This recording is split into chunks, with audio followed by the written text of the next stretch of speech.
Hello class, आज की इस क्लास में हम करेंगे एक्सरसाइज 3.5। इसके लिए आप अपनी बुक ओपन कर लीजिए। क्वेश्चन नंबर 1 है हमारे पास, which of the following statements are true? If a number is divisible by 3 it must be divisible by 9। हमने चेक करना है कि ये स्टेटमेंट हमारे पास ट्रू है कि फॉल्स है। तो यहाँ पे हमें क्वेश्चन दिया है, if a number is divisible by 3, मतलब कोई नंबर 3 से डिविजिबल हो जाता है तो क्या वो 9 से भी, इट मस्ट बी 9 से भी डिविजिबल होना चाहिए। तो ये स्टेटमेंट हमारे पास है, फॉल्स बन रही है।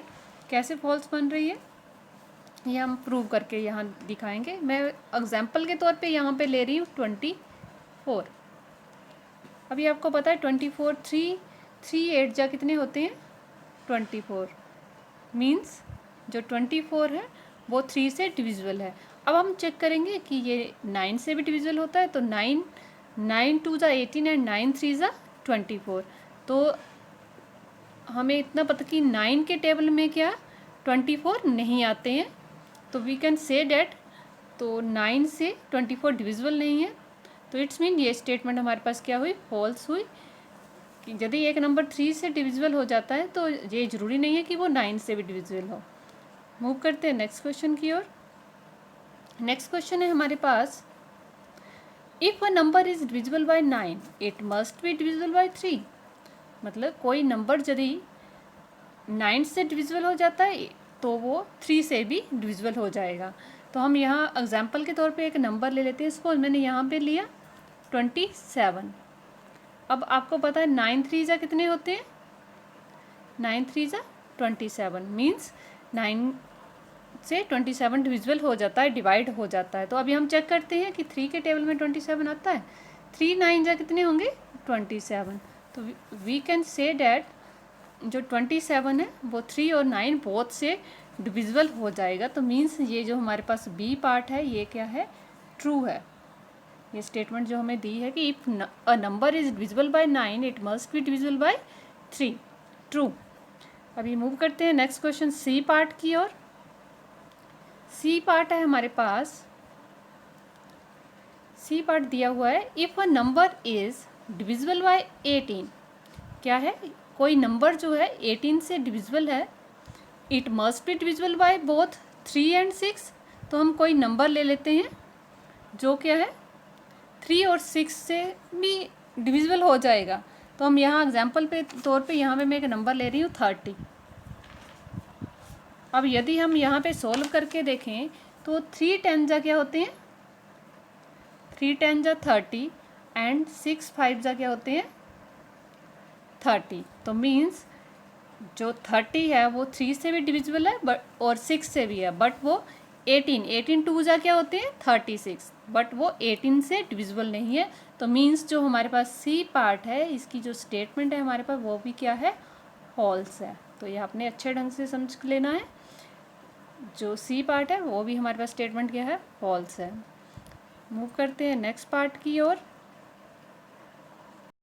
अभी डी पार्ट है हमारे पास, if a number is divisible by 9 and 10 both, मतलब कोई नंबर 9 और 10 दोनों से डिविजिबल हो जाता है, then it must be divisible by 90। तो एग्जाम्पल के तौर पे यहाँ पर हम क्या ले लेते हैं, 90 हमारे पास एक नंबर है जो क्या है 9 और 10 दोनों से डिविजिबल हो रहा है, बिकॉज 9 10 जा 90 एंड 10 9 जा 90। तो हमारे पास ये क्या गया 90। अब हम चेक करेंगे जो हमारे पास 90 है जे 90 से भी डिविजिबल हो रहा है, तो हम इसको कर देंगे 90/90। तो ये हमारे पास 1 आ जाएगा। मीन्स ये क्या है 90 से भी डिविजिबल हो रहा है। इट्स मीन जो हमारे पास डी पार्ट है इसकी स्टेटमेंट भी हमारे पास क्या दी हुई है, ट्रू दी हुई है। मूव करते हैं नेक्स्ट पार्ट की ओर। नेक्स्ट पार्ट है हमारे पास ई पार्ट। ई पार्ट है हमारे पास, ई पार्ट में हम इफ टू नंबर्स आर को primes at least one of them must be prime. मतलब हमारे पास 2 को प्राइम नंबर्स है और उनमें से दोनों में से एटलीस्ट एक प्राइम होना चाहिए। तो ये मेरे अकॉर्डिंगली ये जो स्टेटमेंट हमारे पास बन रहा है ये फॉल्स स्टेटमेंट बन रहा है। अब हम प्रूव करेंगे कि कैसे ये फॉल्स स्टेटमेंट बन रहा है। एग्जाम्पल के तौर पे मैं यहाँ पे लेती हूँ 15 एंड 32, 2 नंबर लेती हूँ जो हमारे पास क्या है को प्राइम नंबर्स हैं। तो इनके फैक्टर्स आपको पता है 15 के क्या क्या बन जाते हैं हमारे पास। 15 के फैक्टर बनेंगे 1, 3, 5 एंड 15। और उसके बाद जब हम 32 के बनाएंगे तो 32 के फैक्टर क्या बन जाएंगे, 1, 2, उसके बाद 4 बन जाएगा, देन 8 बन जाएगा, देन 16 बन जाएगा, और क्या बन जाएगा, 32। अब देखो ये है तो प्राइम नंबर, प्राइम नंबर्स को सॉरी प्राइम को प्राइम नंबर्स क्या होते हैं, which have only one common factor that is 1। तो हमारे पास ओनली वन बन रहा है इनमें कॉमन, और कुछ भी नहीं है कॉमन, तो ये है तो दोनों को प्राइम नंबर, ठीक है।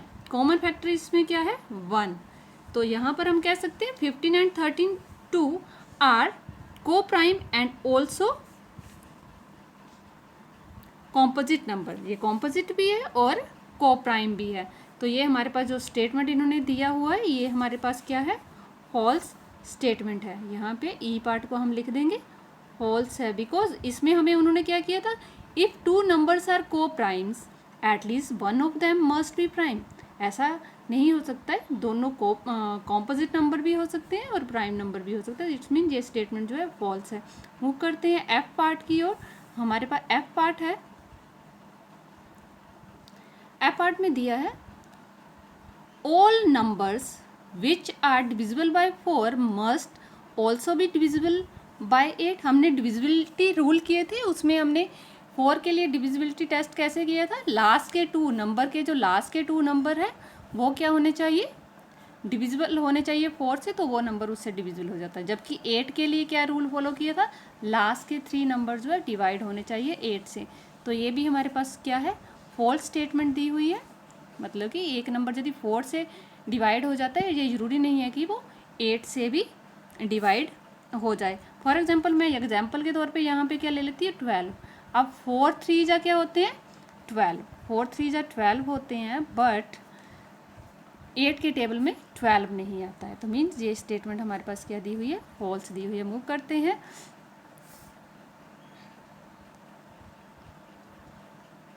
जी क्वेश्चन की ओर। जी क्वेश्चन हमारे पास क्या दिया है, जी क्वेश्चन है हमारे पास all numbers which are divisible by 8 must also be divisible by 4। मतलब जैसे एग्जाम्पल के तौर पे मैं यहाँ पर ले लेती हूँ 28। आप 32 भी ले सकते हो, कोई और नंबर भी ले सकते हो। 28 की बजाय हम यहाँ पर लेते हैं 24। क्या लेंगे हम, 24, बिकॉज 8 के टेबल में 28 नहीं आता है, तो यहाँ पर हमने ले लिया 24। तो हमें पता है 8 3 जा क्या होंगे, 24, और जब हम 4 से इसको डिवाइड करके देखेंगे तो 6 4 जा 24। Means this statement is true here. Next part है हमारे पास एच पार्ट। एच पार्ट में हमारे पास दिया है if a number is exactly divides 2 numbers. Next question है हमारे पास H part, if a number is exactly divides 2 numbers separately it must exactly divide their sum also। तो हम यहाँ एग्जाम्पल के तौर पे 2 नंबर ले लेते हैं 4 एंड 8। अब आपको पता है 2 4 को भी डिवाइड कर देता है और 8 को भी कर देता है। तो अभी हम यदि इनका सम फाइंड कर लें तो 4 + 8 क्या हो जाएगा आपके पास, 12। तो आपको पता है 2 के टेबल में क्या आता है, 12 आता है, 2 6 या 12। तो मीन्स यहाँ पे जो हमें स्टेटमेंट दी हुई है एच पार्ट की, तो ये स्टेटमेंट क्या है, ट्रू है। मूव करते हैं नेक्स्ट पार्ट की तरफ। नेक्स्ट पार्ट है हमारे पास if a number is exactly divides the sum of 2 numbers. मतलब एक नंबर क्या करता है, 2 नंबर के सम को डिवाइड करता है। It must exactly divide the 2 number separately also. Same पिछले क्वेश्चन की तरह ये भी हमारे पास ट्रू हुआ। हम प्रूव करते हैं कैसे, एग्जाम्पल के तौर पे मैंने 2 नंबर्स लिए हैं यहाँ पर, यहाँ हम लिख देते हैं, हम यहाँ पर लिखते हैं, उन्होंने यहाँ पर दिया है हमें डिवाइड्स द 2 नंबर्स सेपरेटली। तो यहाँ पर हम लिख देते हैं, एक सेकंड, आई पार्ट में ये स्टेटमेंट हमारे पास फॉल्स दी हुई है। कैसे फॉल्स दी हुई है, उन्होंने बोला if number is exactly divides the sum of two numbers, अब sum of two number suppose हमारे पास 12 आ जाता है, okay, sum of two numbers क्या आ गया 12, it must exactly divide the two numbers separately. अब हम टू नंबर्स ले लेते हैं जिनका सम क्या आ रहा है हमारे पास 12, तो 7 + 5 क्या हुआ 12। अब देखो 2 से 12 तो डिवाइड हो रहे हैं, बट ना तो 7 डिवाइड हो रहा है ना तो 5, it's mean this statement is false. और जो ऊपर हमें एच पार्ट में दी हुई that statement is true, because उन्होंने पहले यहाँ पर हमें क्या दिया था, if a number is exactly divides two number, मतलब पहले ही हमने दो नंबर ले लिए 8 और 4, उसके बाद जो उनका सम आया उसको डिवाइड किया। तो क्वेश्चन को अच्छे ढंग से समझना है, थोड़ा सा इसमें थोड़ा सा कन्फ्यूज़न सा है, समझना है। एच पार्ट में जो दिया है वो ट्रू है और जो आई पार्ट दिया हुआ है वो फॉल्स है। Thank you for watching. Next class में हम करेंगे इस एक्सरसाइज के other parts. Thank you for watching.